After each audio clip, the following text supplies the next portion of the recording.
Hello, GM. Good morning, everyone. Thanks so much for coming. I know it's early, but I wanted to really come here and open up the vibes and just get everyone excited. It's the second day of EFCC. EFCC is actually 8 years old, and so is WalletConnect. I always felt there was a special connection because we were essentially birthed almost at the same time, around March.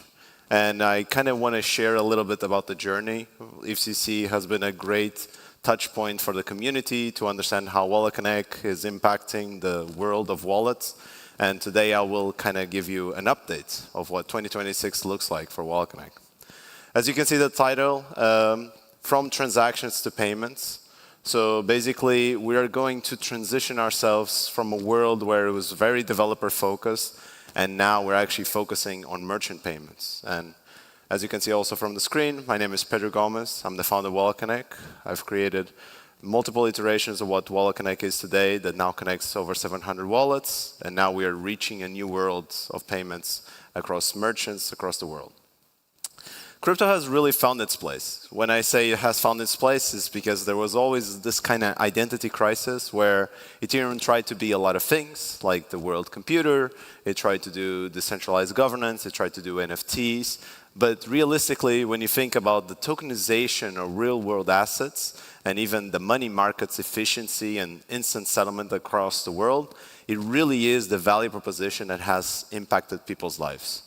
And through infrastructure, that's what we try to also help Ethereum to be even more accessible, to be even easier to use, and really build this platform such that every wallet developer could reach their audience.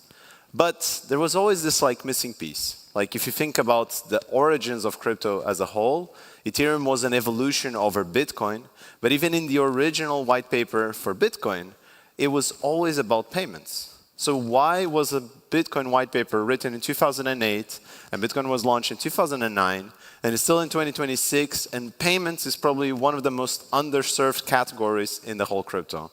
Yes, we have tokenization, we have trading, we have perps, we have prediction markets, we have everything that we could possibly imagine, new primitives from both DeFi to TradFi, but payments is still not a solved problem. And that's something that we want to have an impact as a WalletConnect. When you think about payments, it's a little bit different, right? Everything that has been done in the past with crypto was extremely technical and required a lot of user education. Because when you think about transactions, they're not a tool for users. They're not a tool even for merchants. They're a tool for developers to build applications, essentially to build the programmable money that kind of brought us all here.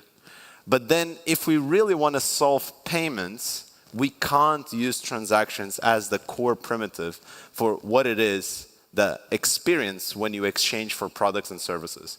It can't be this highly complex technical object that we use as the primitive for this exchange because payments don't work like that. So you could think of payments as just sending funds, but it's so much more than that. In fact, there is an actual process to how to do payments, and it's broken down into 3 core primitives: the authorization, the clearing, and the settlement. And in fact, many times we say crypto already does payments, but what crypto does is settlement, the finality of funds reaching from A to B. Authorization, on the other hand, is the first step of every payment flow. And when I say every payment flow, we're talking about bank transfers, we're talking about card payments, QR code payments. Every form of payments follows these 3 steps. And authorization is even the question whether or not I'm able to receive these funds. There's a lot of regulations across the world, and this will change from jurisdiction to jurisdiction, but the merchant can't just bluntly accept payments. And these laws also change. Like even, for example, in Europe, until this point, we were able to spend cash up to a certain amount, and they even lowered that threshold. So the authorization aspect, even for cash itself, has changed, where the merchant can't just accept any sort of amount of cash. While in card payments, it has different thresholds and different rules. But for example, for crypto, one of the most common ones is this an OFAC sanction address? That's one of the authorizations that needs to be run before receiving the funds. And then in clearing, it has to be about the routing. How do you actually move these funds. Who is actually going to receive the funds? Who is actually the payment provider involved? How is the bank account going to receive the funds on the behalf of the merchant? What fees are going to be participating in this? And there's the whole monitoring and accounting aspect that comes with the payment. And then when all of this is concluded, then you actually do the settlement. Once you actually have finalized the payment, then you actually move the funds. So crypto has, to this day, only done 1/3 of what it is, the actual payment flow. On top of that, there's two types of payments. These can be just distinguished by push and pull. Essentially, push is what we also are very familiar in crypto, which is you as a consumer or as a sender are the one initiating the transaction. You're the one actually going to the blockchain, putting a payment that actually transfers funds from A to B. But because we haven't run the authorization and clearing, push payments essentially kind of run the process in reverse. You're starting with the settlement first, and you haven't done the authorization and clearing, and many times this requires you to have an escrow approach. Yes, escrows are not necessarily bad, but they're not a great experience because you're basically removing the funds from the consumer, putting them temporarily within escrow, making a decision whether or not to receive the funds, and then you might even need to spend gas to refund the funds back if the authorization does not pass. Pull payments, on the other hand, are much simpler. But for the longest time, it was so hard to do pull payments in crypto because delegating power or delegating an authorization for someone else to move funds on your behalf was very complicated. Sure, we had the ERC-20 that had allowances. This was part of the standard a long time ago. But even allowances required the user to spend gas to just give an authorization for someone else to move funds. Then future standards like Permit2 improved this experience with the DAI stablecoin, and eventually USDC even had an upgrade on top, which is the 3009, which is transfer with authorization, which is a very commonly well-known now because it's actually how card payments work. And this is why pool really has won as a category because it really ensures that all checks and balances are done before the payment is actually authorized. Then you actually reduce the merchant risk because you also don't have this moment where there's an escrow where funds are just sitting there and you don't know if you are even able to accept those funds. And also, it gives you a little bit more an instantaneous feeling because we are able to verify an authorization off-chain and then give you the guarantee that we will complete the settlement after without you having to wait for the finality of depositing into escrow, running the checks, and might even have the refund. So actually, even from a user experience perspective, it's much faster to do a pull payment than a push payment. And this is thanks to a lot of standards that stablecoins have developed, like Permit2 and transfer with authorization. On top of this, WalletConnect has always been a big proponent that the world is multi-chain, and now we also have to think about the multi-token world. A multi-token world becomes a little bit more important when it comes to payments because while prior, WalletConnect always focused on the wallet-chain relationship, now we have to think about the wallet, chain, and token relationship because as we mentioned, we need to focus on what does a pull payment experience look like because if a pull payment requires us to check the balance, to check the OFAC sanctions, and actually do these transfer authorization standards, we also need to support every possible token pattern. And of course, if we need to accept Ethereum tokens, we actually need to use an escrow approach because you can't do a transfer authorization with a native token. And this is not something that merchants want. Again, the biggest challenge with payments, we're not building for developers. We have to avoid complexity, risk, and user education. They just need to accept funds to pay for products and services. They do not care about how it works. In fact, they wish there was only one currency, one settlement, and one integration. And that's exactly what we're trying to achieve with WalletConnect Pay. We already launched WalletConnect Pay. A few wallets already have upgraded their SDKs to support this new flow. And essentially, you could think of WalletConnect Pay as two things. It is both a backwards compatible universal flow that allows existing wallets to connect their wallet, as many years we've done. They can accept a payment, they can approve it, and they can proceed. But this takes several steps.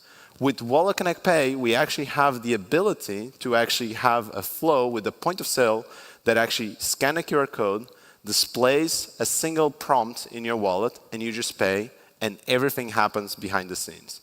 And it's also a single integration that can be improved over time. So merchants don't have to be worried about, is this version 1, version 2, version 3? And it leverages the existing wallet network that WalletConnect has built over the years for both in-person and online payments. Why merchants like this? Because at the end of the day, you get all the benefits of stablecoins, right? We're talking about globally accessible, faster settlement, instant finality, no chargebacks like cards do, nothing like refunds and all of the disputes that you have. It's substantially cheaper as well. Like sometimes we forget how much like merchants actually have to consider within their business the lower profit margins because how much of it goes to card payments, who are now essentially just everywhere, you know, as cash payments have become less and less common. And it's also actually accessing new customers. There's a lot of customers that do not have cards and they want to pay with cash, but they either have to exchange for foreign currency, and with stablecoins, they can really travel the world or just have a more convenient experience than carrying cash in their pockets. The users also have a better experience because they can actually choose any wallet. And this is one of the big advantages of WalletConnect Pay, is that we're building this as what it's called an open loop system. In the past, there have been other solutions that try to essentially give you a crypto payment experience, but they only work with a specific payment solution for the merchant and a specific payment app for the users.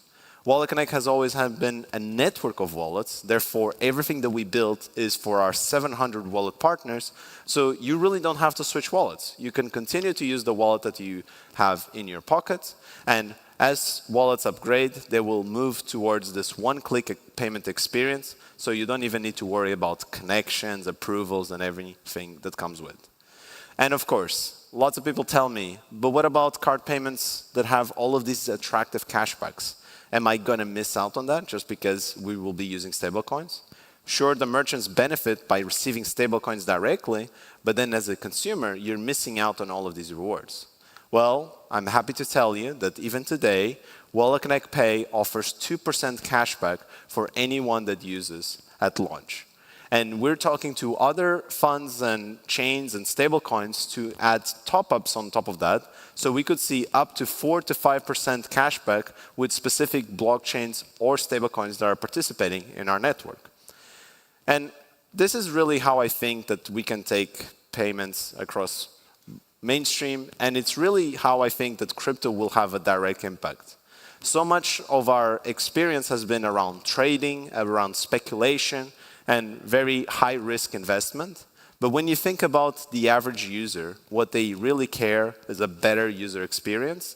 And with payments, we're not just talking about the wallets that we all use, the MetaMask, Trust Wallet, SafePal, Token Pocket, Coinbase, Phantom, and so on and so forth, but even the neobanks. All of these neobanks that either exist globally or regionally can actually benefit from this experience because now they don't have the constraints of actually having global accessibility because stablecoins are by design globally accessible.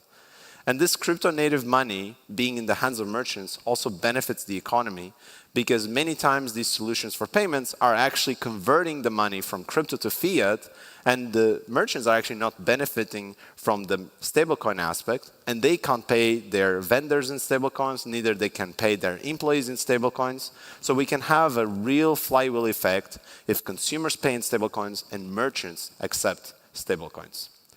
So yeah, what is WalletConnect doing today to help with this? As you can imagine, we've been developing infrastructure for many, many years, and lots of our wallets participating have already accepted the criteria that they can be upgraded to the next certified program by supporting payments. And if you are developing a wallet today, you can visit our documentation, you can scan the QR code, and you can see how easy it is that it's just a new QR code. It's the same WalletConnect experience with a brand new QR code that you will see in stores, coffee shops, and some of them are already available today in Europe.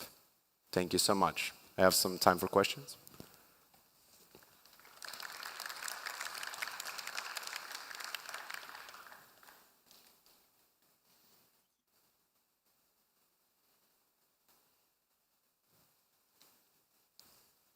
Hi, good morning.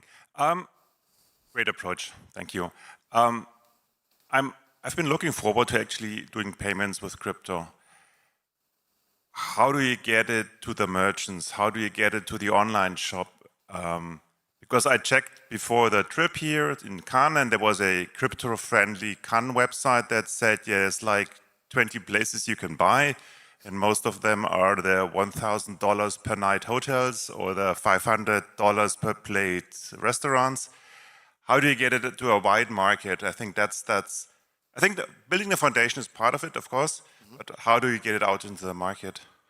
Yeah, that's a very good question and a very strong aspect of our strategy of go-to-market, where contrary to prior solutions, not only we are supporting every possible wallet, we're also supporting every possible payment service provider. Instead of actually going directly to merchants, and this is something that we've done last year, we would actually go to the directly to merchants, we would give them a dedicated point of sale machine for this particular payment solution, but every single merchant would say the same thing, which is, I already have a point of sale machine. I want your crypto payments in my point of sale machine. And this is why we then initiated conversations with existing payment service providers so that we are not actually distributing it to merchants, they're distributing to our existing consumer bases. And one of the largest POS machines in Europe is actually in Geneco, and they already support WalletConnect Pay. They were one of the first ones to actually participate in WalletConnect Pay, and now we have a couple more across the world in Singapore, Nigeria, and Argentina who are going to roll out in Q2 as well. So our strategy essentially is going to the payment service providers that the merchants already use, rather than go to the merchants to actually, use our machine.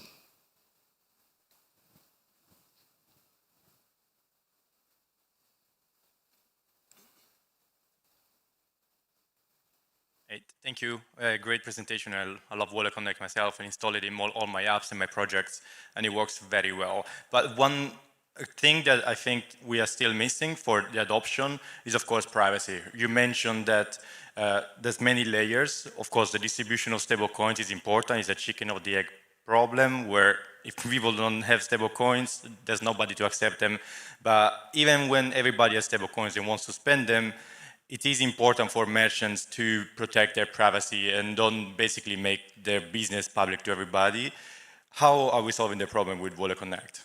That's a great question. And one of the things that I've presented here is what WalletConnect Pay does today. WalletConnect Pay accepts any token in any chain. That means that you can pay with the tokens that you have in your wallet, and the merchant can accept with other tokens. So we do what we call just-in-time swaps, and we also do just-in-time bridging, so we could move from one chain to another. But we do not have a built-in privacy solution. We will always be dependent on the privacy solution that's available on the chain. However, our team is a very dedicated engineering team that's already researching privacy solutions. And we actually have a couple of talks available today at our conference at WalletCon, where we actually go in deep tech about the privacy solutions that we're exploring about that. So while this is an active research, it will be available about the actual product directly, but it's not available in today's solution. Awesome. Thank you so much for your questions, and thanks so much for your time. Have a great evening and enjoy Cannes.